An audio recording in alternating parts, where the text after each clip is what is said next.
Hello everyone, स्वागत है आप सभी लोगों का सुफल होंगे इस मंच पर। और जैसा कि आप सभी जानते हैं, हमने संधि देख लिया है, तो अभी हम समास के बारे में देखेंगे। और समास से भी अच्छे खासे क्वेश्चन आपके यूपी ट्रिपल एससी के वीडियो एग्जाम में आ चुके हैं, तो उसको हम देखेंगे। और ये जो आपका क्लास रहेगा आज, ये पूरा प्रैक्टिस सेट पे आधारित रहेगा, यानी प्रश्नों पे आधारित रहेगा। और इसमें जो भी प्रीवियस ईयर के पेपर है, यानी यूपी ट्रिपल एससी के में जो भी एग्जाम में आपके समाज से रिलेटेड क्वेश्चन आए हैं, वो सभी इसमें इंक्लूडेड रहेंगे। ठीक है, तो चलिए फिर शुरू करते हैं। और ध्यान रखिएगा, जो प्रीवियस ईयर के क्वेश्चंस हैं वो बहुत ज़्यादा मायने रखते हैं हमारे आने वाले एग्जाम में। जो भी यूपी ट्रिपल एससी के एग्जाम है, उसमें इससे रिलेटेड जो भी क्वेश्चंस आ चुके हैं वो बहुत इंपॉर्टेंट है। ठीक है, तो बिल्कुल ध्यान से पढ़िएगा और एक एक कंसेप्ट को समझिएगा। क्वेश्चन के साथ साथ कंसेप्ट भी बात करेंगे। ठीक है, चलिए तो शुरू करते हैं आज के पहले प्रश्न से। पहला प्रश्न जानने से पहले आप सभी जानते हैं, संधि दो वर्डों का मेल है। ठीक है, समास क्या है आपका? समास में हम क्या करते हैं? दो शब्दों का मेल कराते हैं। ठीक है, जैसे देखिए गौरी और शंकर है ना, तो यहाँ पर दो शब्द हैं आपके, तो ये ध्यान रखिएगा। और समास की अगर हम भेद की बात करें तो आपका आ जाता है तत्पुरुष समास, ठीक है, अव्ययी भाव समास, उसके बाद आ जाता है आपका तत्पुरुष में ही कर्मधारय आ जाता है, कर्मधारय और द्वंद्व आ जाता है। ठीक है, और उसमें आ जाता है फिर द्विगु समास, और फिर आ जाता है बहुब्रीहि समास, बहुब्रीहि समास। और एक के बारे में थोड़ा थोड़ा जान लेते हैं जिससे कि समस्या ना हो। देखिए, अगर हम अव्ययी भाव समास की बात करें तो इसमें क्या होता है, प्रथम पद जो होता है वो अव्यय होता है या प्रधान होता है। ठीक है, अव्यय का मतलब ये होता है, अव्यय या अविकारी वो कहलाते हैं जो जिनका जो है लिंग वचन काल कारक के आधार पर परिवर्तन नहीं होता है, वो आपके अव्यय कहलाते हैं। ठीक है, और वही जो है जैसे प्रत्येक है ना, प्रत्येक हो गया, आमरण हो गया, है ना, ये सभी क्या है, ये सभी अव्ययी भाव समास है। इनका भी किसी में भी रख देंगे आप तो ये बहुवचन नहीं बनेगा, इनका मेल से फीमेल नहीं हो जाएगा, है ना, ये सारी चीजें इसमें रहेंगी। क्लियर है? अब बात करते हैं तत्पुरुष समास में। तत्पुरुष समास में क्या होता है, दो चीजें होती है इसमें, कारकों का लोपन होता है। जैसे कि आप गौशाला, गौ के लिए शाला, या पुस्तकालय, पुस्तक के लिए आलय या घर, इस तरह की चीजें जो है तत्पुरुष समास के अंतर्गत आती हैं। और इसमें क्या होता है, इसमें उत्तर पद प्रधान होता है। क्या होता है उत्तर पद? मतलब दूसरा पद जो होता है वो प्रधान होता है, ये चीज ध्यान रखिएगा। ठीक है, बात कर लें कर्मधारय का, तो कर्मधारय में विशेषण विशेष्य का संबंध होता है, उपमान उपमेय का संबंध होता है, ये चीज आपको ध्यान रखना है। क्लियर सभी को? ये आपके कर्मधारय समास के अंतर्गत आता है। अगर हम बात करें द्वंद्व समास के अंतर्गत, तो द्वंद्व का मतलब समझिए शब्द से ही कि इसमें द्वंद्व की स्थिति उत्पन्न हो रही है। तो ये क्या हो जाएगा, दोनों ही पद इसमें प्रधान हो जाएंगे, माता पिता। ठीक है, माता और पिता, तो ये सभी द्वंद्व समास के अंतर्गत आ जाएगा। द्विगु की अगर बात कर लें तो जहां भी संख्यावाची विशेषण आता है, यानी जो पहला पद है हमारा वो संख्या हो, संख्यावाची हो, जैसे कि तिराहा है ना, चौराहा है ना, ये सब पंचवटी, तो ये सब क्या है, इसमें शब्द आ रहे हैं, मतलब कौन से संख्यावाची शब्द आ रहे हैं, इसलिए द्विगु समास हो जाएगा। बहुब्रीहि समास में क्या होता है, बहुब्रीहि समास में ये होता है कि यहाँ दोनों ही पद प्रधान नहीं होते, ये किसी तीसरे पद की प्रधानता को सिद्ध करते हैं या संकेत करते हैं, है ना। जैसे पीतांबर, पीला है अंबर जिसका, मतलब किसकी ओर संकेत कर रहे हैं हम, उसकी बात कर लेंगे। और कई सारे शब्द ऐसे हैं जिसको हम आगे देखेंगे। तो क्वेश्चन के वाइज अभी मैंने ये थोड़ा थोड़ा बता दिया आपके इससे के बारे में एक चीजें, ताकि आपको समझ में आए कि कौन चीज क्या है। तो अभी हम क्वेश्चन के माध्यम से भी और डिटेल में जानेंगे। तो चलिए फिर स्टार्ट करते हैं बिना किसी देरी के। पहला प्रश्न क्या है, गौरी शंकर शब्द किस समास का उदाहरण है? तो गौरी शंकर, तो आप यहाँ पे देख पा रहे हैं क्या, गौरी शंकर मतलब दो शब्द अलग अलग हैं, दोनों ही शब्दों की प्रधानता है, तो यहाँ क्या हो जाएगा, यहाँ आपका द्वंद्व समास हो जाएगा। क्या हो जाएगा, देखिए जहां पे भी अगर आप द्वंद्व समास से विग्रह करेंगे तो और, एवं और या जैसे शब्द आपको देखने को मिलेंगे। ठीक है, गौरी और शंकर, तो यहाँ पे क्या हो जाएगा, यहाँ पे हमारा हो जाएगा द्वंद्व समास। This is the right answer. Clear है सभी को? चलिए वेरी गुड, नेक्स्ट आइए, this is the right answer. Next प्रश्न क्या है हमारा, यथोचित, यथोचित किस समास का उदाहरण है? यथोचित जो है आपका किस समास का उदाहरण है? थोड़ा इसको बड़ा कर दिया जाए, ठीक है। अब देखिए यथोचित में आपको साफ साफ दिख रहा है कि ये यथा जो शब्द आ रहा है, यथादन उचित जो शब्द आ रहा है, ये कैसे आ रहा है, ये आ रहा है आपका अव्ययी भाव समास है। किसका? अव्ययी भाव समास का आ रहा है। और अव्ययी भाव समास हमने पढ़ा है, पहला पद प्रधान होता है और उसमें पहला पद जो होता है वो अव्यय भी होता है, जैसे आपका प्रतिदिन मैंने बताया था, यथासंभव, यथोचित, यथावत, है ना, ये सभी जो शब्द आ रहे हैं ये सभी अव्ययी वाले हैं। प्रतिमाह, प्रतिदिन, प्रत्येक, है ना, ये सभी, यथामति, आजन्म, आमरण, ये सभी आपके अव्ययी भाव समास के अंतर्गत आ जाएंगे। क्लियर सभी को? चलिए नेक्स्ट आइए। तो अव्ययी भाव समास इज द राइट आंसर। निम्न में से कौन सा समास द्विगु समास का उदाहरण है? अब द्विगु समास के बारे में हमने पढ़ा था, क्या पढ़ा था द्विगु समास के बारे में, कि जहां पर संख्यावाची विशेषण आता है। तो देखो भला और बुरा, भला और बुरा, यहां क्या आएगा? यहां द्वंद्व समास आ जाएगा ना।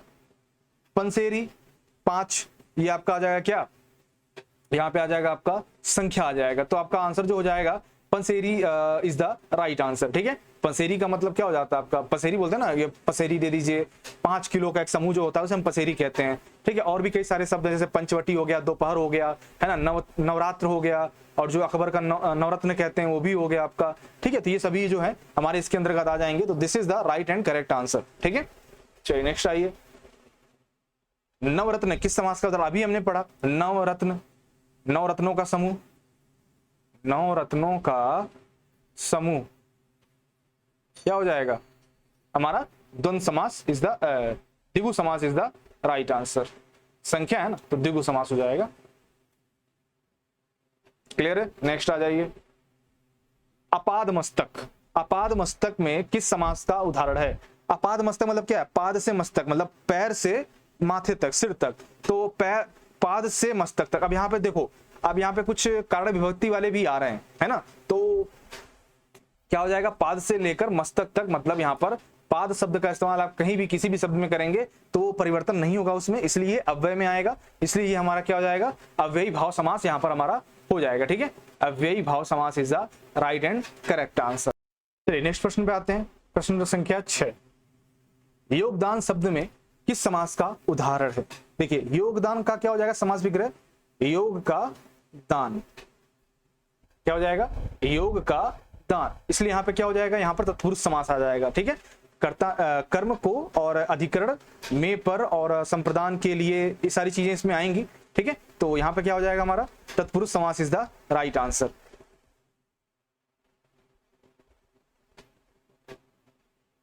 पुस्तकालय शब्द किस समास का उदाहरण है? पुस्तकालय, पुस्तक के लिए आलय यानी घर, पुस्तक के लिए आलय यानी घर। तो क्या हो जाएगा यहाँ पर हमारा? के लिए शब्द आया है ना, तत्पुरुष समास हो जाएगा हमारा, विभक्ति आया है। ठीक है, चलिए संप्रदान के लिए। ओके, कौन यहाँ पर कर्मधारय समास का उदाहरण है? चतुर्भुज बहुव्रीहि समास है। आप लोग कुछ लोग कहेंगे क्या नाम है ये, कर्म वो भी हो जाएगा, द्विगु समास भी हो जाएगा, बहुव्रीहि समास। ठीक है, सतसई यहाँ पे द्विगु समास आपका आ जाएगा। राजगृह, राजा का घर, है ना। श्याम सुंदर, श्याम सुंदर में क्या जाएगा? देखो श्याम भी है, सुंदर है, तो सुंदर कौन है? श्याम है। तो यहाँ पे विशेषण विशेष की बात आ रही है, तो ये कर्मधारय हो जाएगा, कर्मधारय। और राजगृह, राजा का घर, राजा का घर या गृह, तो ये क्या हो जाएगा? ये हमारा क्या बता रहा है? कारक आ रहा है यहाँ पर, तो ये क्या हो जाएगा आपका? किसकी बात की थी? हाँ, तत्पुरुष समास की बात की थी, तत्पुरुष समास हो जाएगा। और ये आपका कर्मधारय है, Shyam Sundar is the right answer. Next आ जाइए। भला मानस, मतलब भला कौन है? मानस यानी मनुष्य जो है वो भला है। तो यहाँ पर क्या हो जाएगा बताइए? कर्मधारय, अव्ययी, तत्पुरुष, बताइए फटाफट। तो भला मानस जो है आपका, ये क्या हो जाएगा? ये हो जाएगा कर्मधारय समास, क्योंकि यहाँ पर विशेषण विशेष से आ रहा है। मतलब भला मानस, मनुष्य जो है वो भला है, मतलब विशेषता बता रहा है उसकी। तो ये क्या हो जाएगा यहाँ पर? हमारा मनुष्य जो है वो, मानस का मतलब मनुष्य ही होता है। ठीक है, ध्यान रखिएगा। तो ये चीजें यहाँ पर आ जाएगा। नेक्स्ट आ जाइए, क्वेश्चन नंबर 10 पे चलते हैं। तो यहाँ पर हमारा कर्मधारय इज द राइट आंसर। इनमें से कौन सा कथन पूरी तरह तत्पुरुष समास से संबंधित है? तत्पुरुष समास में क्या है? पूर्व पद प्रधान होता है? नहीं। पूर्व पद संख्यावाची है? नहीं, द्विगु समास का है। उत्तर पद प्रधान होता है? बिल्कुल सही बात है। तत्पुरुष समास में पढ़ा था ना, उत्तर पद जो है प्रधान होता है, पूर्व पद अव्यय होता है। ये अव्ययी भाव वाला है, अव्ययी भाव समास वाला है, ये द्विगु समास वाला है। ठीक है, पूर्व पद प्रधान होता है, ये भी आपका अव्यय वाला हो जाता है। ठीक है, चलिए नेक्स्ट आइए, तुम्हारा आंसर क्या हो गया, C is the right and correct answer. जिस समासिक शब्द में पूर्व पद और उत्तर पद गौड़ होते हैं, ध्यान सुनिएगा, और कोई तीसरा पद प्रधान होता है, हमने बात कर ली थी वहां पे कौन समास होगा, बहुब्रीहि समास होगा, तीसरे पद की ओर संकेत करता है, वो बहुब्रीहि के अंतर्गत आता है। ठीक है, विशेषण विशेष से कर्मधारय में लेते हैं, विशेषण विशेष या उपमेय उपमान भी बोल सकते हैं आप। ठीक है, द्वंद्व में दोनों ही प्रधान होते हैं। ठीक है, ये उत्तर पद प्रधान होता है। चलिए नेक्स्ट आइए, अनुरूप में कौन सा समास होगा, अनुरूप। अब यहां पे देखिए साफ साफ आपको दिख रहा है किसमें क्या आ जाएगा, अव्यय शब्द आया, क्या आया है, अव्यय शब्द आया, इसलिए क्या हो जाएगा यहां पर, बिल्कुल सही, अव्ययी भाव समास। ठीक है, चलिए नेक्स्ट आ जाइए, प्रत्यंग में किस समास का उदाहरण है, प्रत्यंग बताइए, बिल्कुल यहां पे भी वही आएगा, अव्यय शब्द इसमें आया, प्रति प्लस अंग, प्रत्यंग। ठीक है, आजन्म, यथा संभव, यथोचित, है ना, यथामति, आजन्म, आमरण, ये सभी क्या है, ये सभी आपके अव्ययी के उदाहरण है। तो this is the our right and correct answer. Next आ जाइए, सतसई। ठीक है, हमने बात कर ली थी, इसमें 7 शब्द आ रहा है, तो ये क्या हो जाएगा, द्विगु समास हो जाएगा। क्लियर, नेक्स्ट आइए, कला प्रवीण, कला में प्रवीण, अब में आ रहा है ना, तो में शब्द क्या है, पुरुष समास का उदाहरण है, कारक विभक्ति का लोप उसमें हुआ है, कला में प्रवीण, कला में प्रवीण है, इसलिए क्या हो जाएगा, ये में शब्द आ रहा है ना। चलिए नेक्स्ट आइए, अधिकरण में वाले में ही तो अधिकरण तत्पुरुष समास, अगर आप डिटेल में जाना चाहोगे तो में पर ये सब आता अधिकरण तत्पुरुष समास में। ठीक है, मृग नयन क्या है, मृग नयन में कौन सा समास है, बताइए, मृग नयन, मृग नयन में क्या है, नयन जो है वो मृग के समान है, यानी हम इसकी क्या विशेषता बता रहे हैं, तो यहाँ पे क्या आ जाएगा, विशेषण विशेष वाला संबंध किसमें है। और अगर आप कमल नयन ले लो, तो कमल के समान नयन, मृग नयन, मृग के समान नयन, तो ये सब क्या है, विशेषता बता रहे हैं, तो यहाँ पे क्या आ जाएगा, कर्मधारय समास जो है हमारा आ जाएगा। ठीक है, जिन समासिक शब्दों में पहला पद संख्या को व्यक्त करता है, करने वाला विशेषण होता है, मैंने बात की ली थी संख्या को, जो पहला पद जिसका विशेषण होता है, संख्यावाची विशेषण होता है, वो शब्द क्या कहलाते हैं, हमारे द्विगु समास कहलाते हैं। ठीक है, क्लियर हो रहा होगा सभी को, बिल्कुल सिंपल है, बस हमें शब्द को अच्छे से समझना है, बाकी सारी चीजें तो हमारी अपने आप ही क्लियर हो जाएंगी। ठीक है, चलिए नेक्स्ट आ जाइए, राज दरबार, राजा का दरबार, क्या, राज दरबार, राजा का दरबार, यहां क्या आ जाएगा, तत्पुरुष समास आ जाएगा, सिंपल सा। ठीक है, का शब्द आया ना, यथा संभव, अपने यथा वाली बात की थी ना, यथोचित, यथा संभव, ये सभी क्या है, ये सभी आपके अव्ययी भाव समास है, क्या है, अव्ययी भाव समास है। जिस समास में पूर्व पद गौड़ हो यानी छोटा हो और उत्तर पद प्रधान हो, वहां कौन समास होता है, हमने बात की थी, तत्पुरुष समास होता है।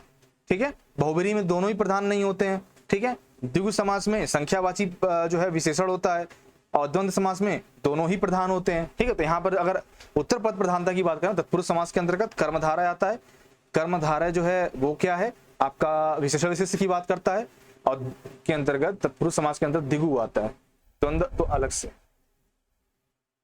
द्विगु। ठीक है, इसमें संख्यावाची विशेषण आपका आता है। नीलकंठ, नीला है कंठ, अब देखो इसमें कंफ्यूजन होगा, कर्मधारय का बहुब्रीहि, तो इसमें सबसे अच्छी चीज क्या है कि कर्मधारय नहीं दिया है, तो सिंपल सा ये बहुब्रीहि हो जाएगा, क्या हो जाएगा, बहुब्रीहि हो जाएगा।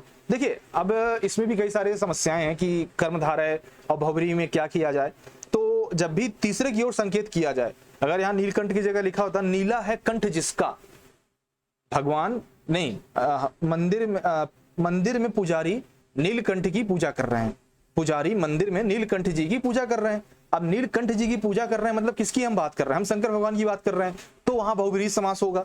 अगर केवल बात कर रहा है कि नीलकंठ में कौन समास होगा, नीला है कंठ, नीलकंठ, नीला है कंठ, तो थोड़ा कर्मधारय अगर इसमें नहीं होगा, पीतांबर ले लीजिए। ठीक है, पीला वस्त्र, पीतांबर में जैसे आप बोलते हो ना, अर्थ क्या होता है, पीला वस्त्र, तो पीला वस्त्र अगर केवल लिखा है कि पीला वस्त्र या पीतांबर पहन लो, है ना, ऐसा बोलते हैं, तो आपका कर्मधारय समास हो जाएगा। अगर वहीं तीसरी तरफ संकेत करेगा तो बहुब्रीहि समास के अंतर्गत आएगा। समझने की जरूरत है हमें यहाँ पर, जो या वाला शब्द, इस तरह की चीजें आए, वाला या वाली, इस तरह के शब्द आए, वहां बहुब्रीहि समास आपका होने की संभावना ज्यादा है। प्रश्न पूरा दिख रहा है आपको? अच्छा, ABCD नहीं दिख रहा है तो भी आपको दिखा देते हैं, ये पूरा सूची 1 सूची 2 गायब कर देते हैं। अभी आपको विजिबल होगा, आई थिंक यस विजिबल है आप सभी को। चलिए, विदेश गमन, गिरिधर, देश विदेश, यथा शीघ्र। अब यथा शीघ्र आपको देखते ही लग रहा है कि यथा यथा तो हमेशा अव्ययी भाव समास में आता है। डी का थर्ड हो गया, पक्का है। डी का थर्ड यानी दो ये होंगे, इन दोनों में से कोई एक होगा। अब देखो गिरधर आपको समझ में आ रहा है, ये क्या है, बहुब्रीहि समास है, तीसरे की ओर संकेत कर रहे हैं, तो बी का वन हो गया, यानी कि हमारा सी इज द राइट आंसर। अब ए का थर्ड विदेशागमन तो तत्पुरुष समास हो जाएगा, देश विदेश आपका द्वंद्व की स्थिति बनी हुई है, तो this is the our right and correct answer. Okay, चलिए नेक्स्ट आ जाइए। कर्मधारय समास का उदाहरण बताइए। प्रिय सखा, कामचोर, सपरिवार, आजन्म। अब देखो आजन्म क्या है, अव्ययी भाव समास है, अव्ययी भाव समास। सपरिवार कई जगह लिखा हुआ है कि बहुब्रीहि समास है, लेकिन इसके अगर नियम रेगुलेशन रूल्स के अनुसार देखेंगे अगर आप, तो सपरिवार में आपको क्या लग रहा है, अव्यय शब्द आ रहा है। क्या आ रहा है, अव्यय शब्द आ रहा है, तो ये अव्ययी भाव समास हो सकता है। बाकी एक बार आप कंफर्म कर लीजिएगा ऑथेंटिक जगह से, बाकी मैंने कई जगह से कंफर्म किया है, तो अव्ययी भाव समास निकल के आ रहा है। ठीक है, बाकी कई जगह बहुब्रीहि भी दिया हुआ है, जो नलकूप चालक परीक्षा 12/1/2019 का जो एग्जाम है उसमें शायद बहुब्रीहि दिया हुआ है, बट इसका तीसरा अर्थ तो निकल नहीं रहा ना। सब परिवार में तीसरा अर्थ क्या निकालोगे आप, तीसरे परिवार तीसरे अर्थ की क्या की ओर क्या संकेत कर रहा है, इसमें भी कंफ्यूजन है ना। तो ये चीज आप ध्यान रखना, तो समझ के पढ़ो, रूल रेगुलेशन के हिसाब से पढ़ो, जो दिया गया है उसको मत मान लो। ठीक है, ये ध्यान रखिएगा। चलिए, तो यहाँ पर क्या हो गया, प्रिय सखा हो गया हमारा आंसर। ठीक है, प्रिय सखा यानी दोनों ही चीजें यहाँ पर विशेषण विशेष की बात हो रही है, तो ये कर्म अपना जो है कर्मधारय समास यहाँ पर हमारा हो जाएगा। ठीक है, और भी कई सारे चीजें हैं जहां पे उपमेय उपमेय उपमान विशेषण विशेष की बात आती है। नील कमल, नीला है जो कमल, ठीक है, शीतोष्ण, शीत और उष्ण, ठीक है, महात्मा, पीताम्बर, सज्जन, कद्दन और काल पुरुष, ठीक है, ये सभी चीजें आती हैं आपकी। बाकी कामचोर तो आप सभी जानते हो, काम से चोर, है ना, तो क्या हो जाएगा, तत्पुरुष समास हो जाएगा, से शब्द आ रहा है। और आजन्म, ये तो अव्ययी भाव समास आपका है ही, सपरिवार अव्ययी भाव समास है। चलिए नेक्स्ट आइए, क्वेश्चन नंबर 24। देशभक्ति में कौन सा समास है, देशभक्ति यानी क्या हो जाएगा, देश के लिए भक्ति। अब के लिए क्या है, पुरुष समास हमारा आ जाएगा। पंचवटी में कौन सा समास है, बताइए फटाफट, पंचवटी में कौन सा समास है, फटाफट आइए। पंचवटी में कौन सा, पंचवटी में क्या है, पांच है ना, तो क्या हो जाएगा, द्विगु समास हो जाएगा, बिना पूछे बिना जाने, है ना। ठीक है, नेक्स्ट आ जाइए। यथा संभव, अरे सर, अव्ययी भाव समास, क्या अव्ययी भाव समास, बिल्कुल सिंपल है। परमेश्वर, परम है जो ईश्वर, ईश्वर क्या है, परम है, तो क्या बात कर रहा है, विशेषण विशेष की बात कर रहा है ना, तो कर्मधारय समास हो जाएगा हमारा। मुंबई में गगनचुंबी इमारतें बहुत हैं, समास समाहित है, कौन सा, देखिए गगनचुंबी की बात कर रहा ना, गगन मतलब आसमान को चूमने वाला, यानी गगनचुंबी, तो क्या हो जाएगा, बिल्कुल सही, यहाँ पर हमारा तत्पुरुष समास हो जाएगा, मतलब गगन को चूमने वाला। ठीक है, ये चीज ध्यान रखिएगा। और अब अगर आप को शब्दार्थ कर्ता ने कर्म को, तो कर्म से को, तो यहाँ पर कर्म तत्पुरुष समास अगर डिटेल में जाएंगे आप, तो कर्म तत्पुरुष समास हमारा हो जाएगा। बैलगाड़ी, बैल के लिए गाड़ी, ठीक है, क्या हो जाएगा, तत्पुरुष समास हो जाएगा। कृताकृत, कृत और अकृत, कृत और अकृत जो है कृताकृत है, तो कृत और अकृत क्या बात कर रहे हैं, कर्मधारय की बात कर रहे हैं। ठीक है, this is the right answer. शास्त्र प्रवीण यानी शास्त्र में प्रवीण, शास्त्र प्रवीण का मतलब क्या होता है, शास्त्र में प्रवीण। महाविद्यालय में पीताम्बर धारण करने आते हैं, उस वाक्य में तत्पुरुष समास में कौन सा पद होंगे, सिंपल सा है, शास्त्र में प्रवीण मतलब क्या हो गया, अधिकरण में पर हमारा क्या आ जाएगा, शास्त्र प्रवीण, तत्पुरुष समास है। ठीक है, चलिए नेक्स्ट आइए। अव्ययी भाव समास का उदाहरण क्या है, अव्ययी भाव समास का उदाहरण क्या है, पल पल अव्ययी है, अव्ययी भाव समास है पल पल। ठीक है, ये ध्यान रखिएगा। अन्न और जल, ठीक है, ये क्या है, अन्न और जल द्वंद्व समास है, ये ध्यान रखिएगा। क्लियर है सभी को। और ये ध्यान रखिएगा जो अंत और अनंत है ना, धर्म और धर्म है, एक द्वंद्व समास के अंतर ही इतरेत्तर, समाहार और वैकल्पिक आता है आपका। जो इतरेत्तर वाला है उसमें अगर आप देखोगे तो और शब्द का लोप होता है ना, अन्न और जल, तो वहां पर ये इतरेत्तर द्वंद्व समास के अंदर आ जाएगा, इतरेत्तर द्वंद्व समास के अंदर आ जाएगा। ठीक है, वैकल्पिक वाले अगर हम बात करें, वैकल्पिक की अगर हम बात कर लें तो उसमें या शब्द आता है, अंत या अनंत, थोड़ा या बड़ा, छोटा या मोटा, तो ये या शब्द का अगर लोप होता है तो वैकल्पिक द्वंद्व समास आता है, मतलब उसमें विकल्प आप ढूंढना रहेगा, आपको कोई एक विकल्प आपके पास मिलेगा। और अगर हम ये दोनों वही है, ठीक है। और एक आपका जो समाहार है, समाहार में क्या होता है एक्चुअली, आप सुने होंगे कभी कभी मेरी इस कमाई से दाल रोटी चलती है। तो दाल रोटी चलने का मतलब क्या है, यहाँ दाल रोटी चलता तो है नहीं, तो दाल रोटी चलने का मतलब है मेरा घर चलता है, मेरी खर्चा पानी चलता है, इससे संबंधित है, मैंने सांकेतिक रूप से है, तो वो समाहार द्वंद्व समास के अंतर्गत आएगा। ये चीज ध्यान रखिएगा, दाल रोटी ये चीजें। ओके, मेरा चाय पानी कहाँ है, तो चाय पानी का मतलब नहीं, जैसे बोलते हैं कि लोग आपका सामान मदद करेंगे या आपका काम करेंगे तो बोलते हैं सर चाय पानी के लिए दे दीजिए कुछ, तो चाय पानी यहाँ एक सेंस है, यहाँ पर एक उदाहरण है, एक संकेत है, तो वो समझने की जरूरत है हमें। नेक्स्ट आ जाइए,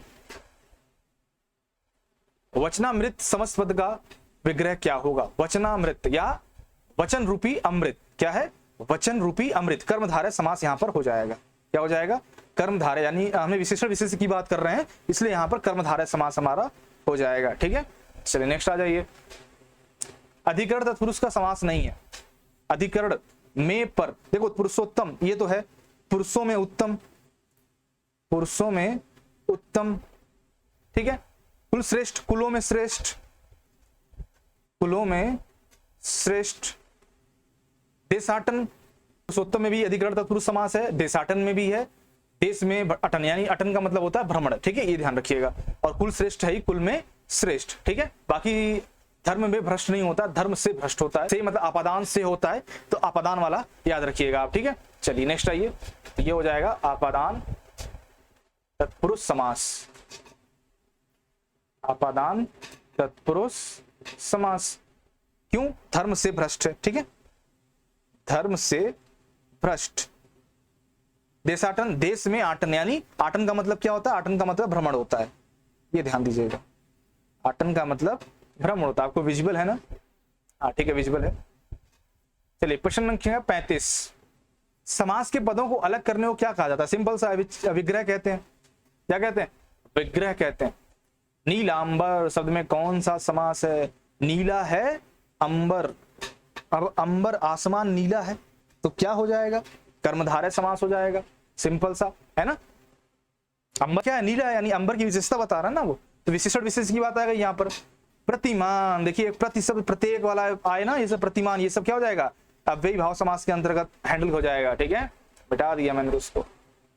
चलिए नेक्स्ट आ जाइए, हमें यथाशक्ति दान करना चाहिए। यथा शब्द आ गया भाई, क्या करना है, तुरंत कहां चले जाना है, अव्यय के पास चले जाना है। मैं श्री रामचंद्र जी के चरण कमल की वंदना करती हूं, रेखांकित शब्द की किस समास का उदाहरण, चरण कमल।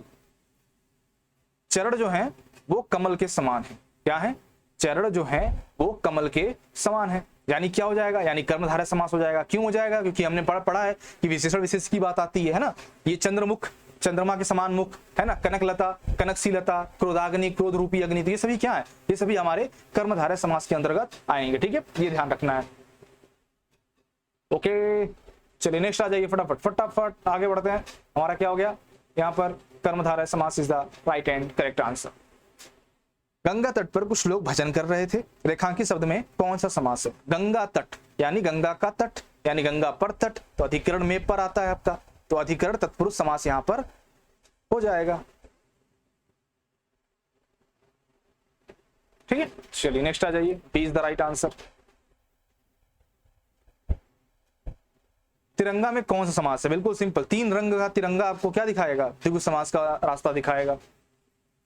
जिस समास का कोई पद प्रधान नहीं होता उसे क्या कहते हैं, बहुब्रीहि समास कहते हैं, तीसरे पद की ओर इशारा करता है। विशेषण विशेष में हम सभी जानते हैं क्या होता है, कर्मधारय होता है। देखिए जैसे समझ में आ गया आपको, आप करने लगे, युद्ध में स्थिर रहने वाला युधिष्ठिर, देखिए इसमें जब लोप नहीं होता है ना तो वो क्या हो जाता है, अलूक तत्पुरुष समास हो जाता है। क्या होता है, अलूक तत्पुरुष समास हो जाता है, जिसमें आपका लोप नहीं होता है। युधिष्ठिर, बात सब कहीं कुछ लोप नहीं हुआ, युद्ध स्थिर रहने वाले को स्थिर कहते हैं, युधिष्ठिर है ना, लोप ही नहीं हुआ कुछ। चलिए नेक्स्ट आइए, सरासर में कौन समास है, सरासर, थोड़ा डिफिकल्ट क्वेश्चन है आपके लिए, बताइए सरासर में कौन सा समास है, बिल्कुल सिंपल है, क्या है, अव्यय। क्यों, क्योंकि ये जो पहला पद है इसका, प्रथम पद है वो प्रधान है, सरा प्लस ये अव्यय है, मतलब परिवर्तन नहीं होगा इसका, ठीक है, तो ये हमारा अव्यय हो जाएगा, ठीक है। चलिए नेक्स्ट आइए, this is the right answer. सरासर में सी इज द राइट आंसर।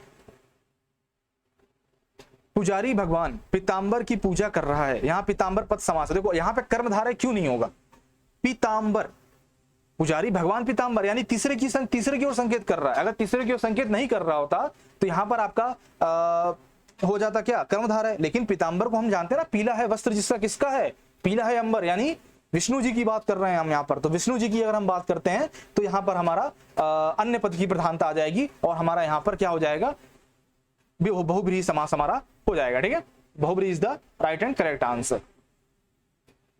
भरपेट, भरपेट क्या आ जाएगा बताइए, तो सही समास अव्ययी भाव समास। भर को अगर कहीं भी इस्तेमाल करेंगे तो भर ही रहेगा, उसका कोई परिवर्तन नहीं होगा, इसलिए अव्यय हो जाएगा। और जहां अव्यय होगा पहला पद प्रधान होगा वहां पर आपका अव्ययी भाव समास हो जाएगा। सिंपल है, ठीक है, अव्ययी भाव समास इज द राइट आंसर।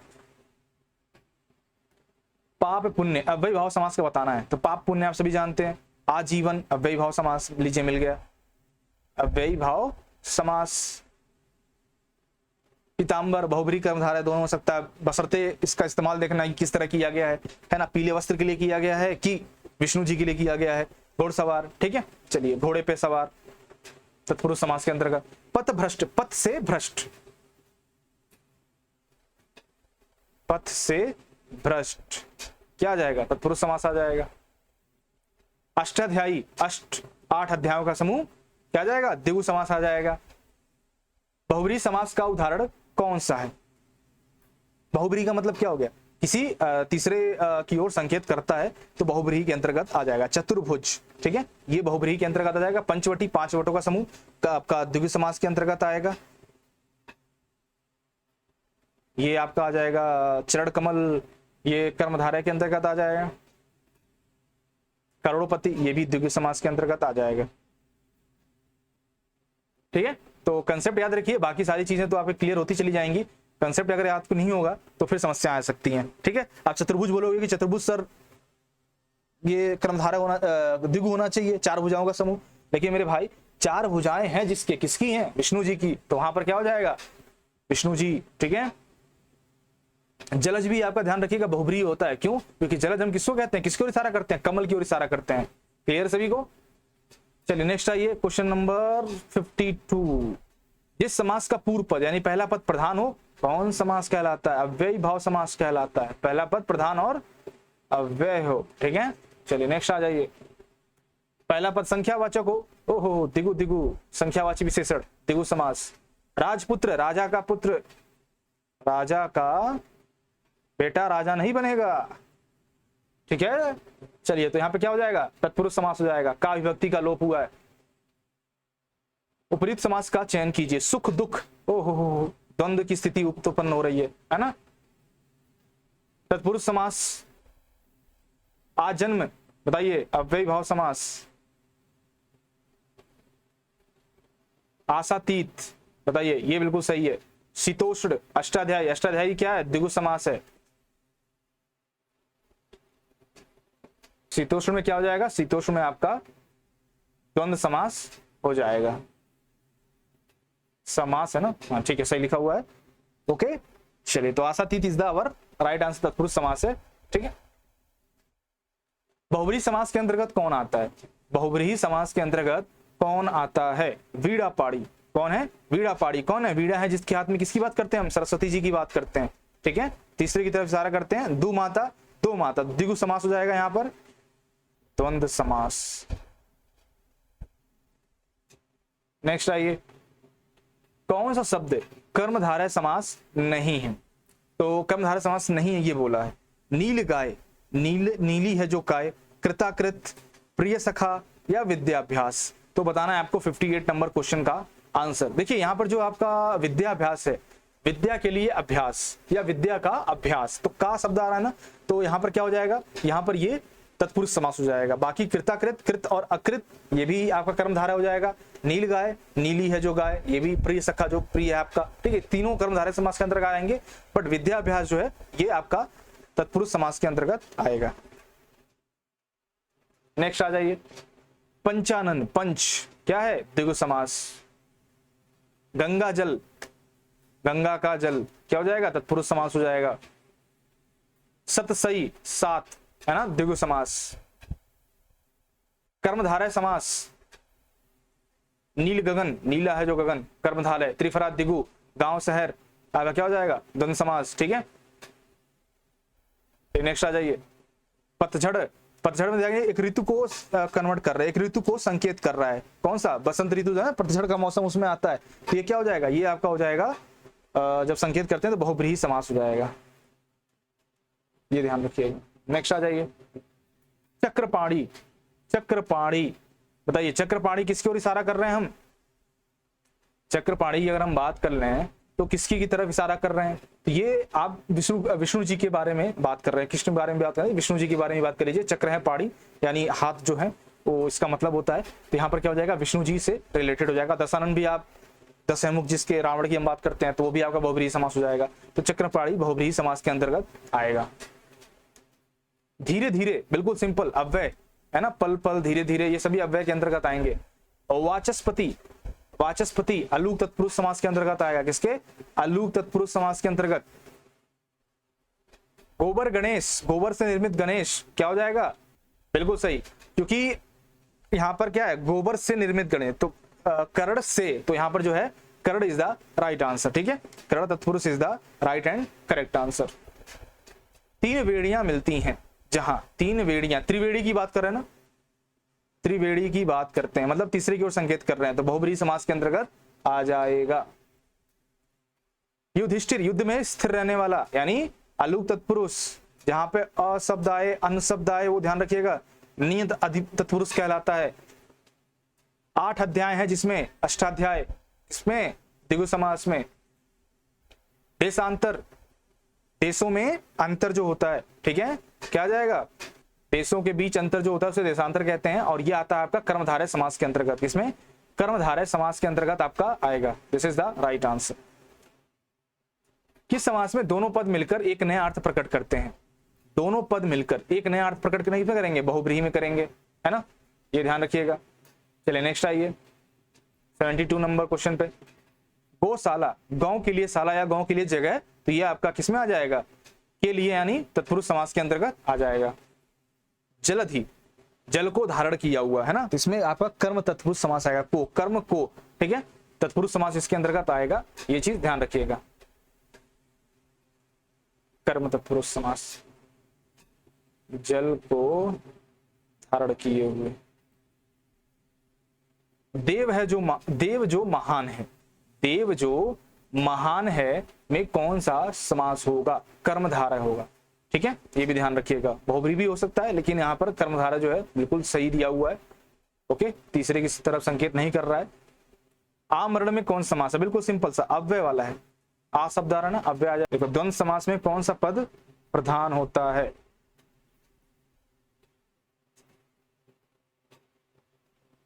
बताइए। तो सभी जानते, द्वंद्व समास में दोनों ही पद जो है प्रधान होते हैं, यानी C is the right and correct answer. C is the our right and correct answer. So I hope कई सारी चीजें समास के बारे में वो क्लियर हो गई हों, और इसी तरह बताते रहिएगा कि क्या समस्या आपको आ रही हैं, कमेंट बॉक्स में जरूर बताइएगा। तो मिलते हैं अगले टॉपिक पे। पर्यायवाची किसी ने कमेंट किया था, मुझे नाम नहीं याद आ रहा है, उन्होंने कमेंट किया था पर्यायवाची सब जो है कराना है, तो पर्यायवाची बिल्कुल इसके बाद पर्यायवाची लेकर के आएंगे। ठीक है, तो चलिए मिलते हैं अगले सेशन में। और पर्यायवाची के बाद तत्सव तद्भव भी आएगा। ठीक है, तो जो टॉपिक जो है मैक्सिमम पूछे गए हैं उन्हीं टॉपिक को लेकर पहले आएंगे। ठीक है, तो चलिए मिलते हैं अगले सेशन में। Take care, bye bye.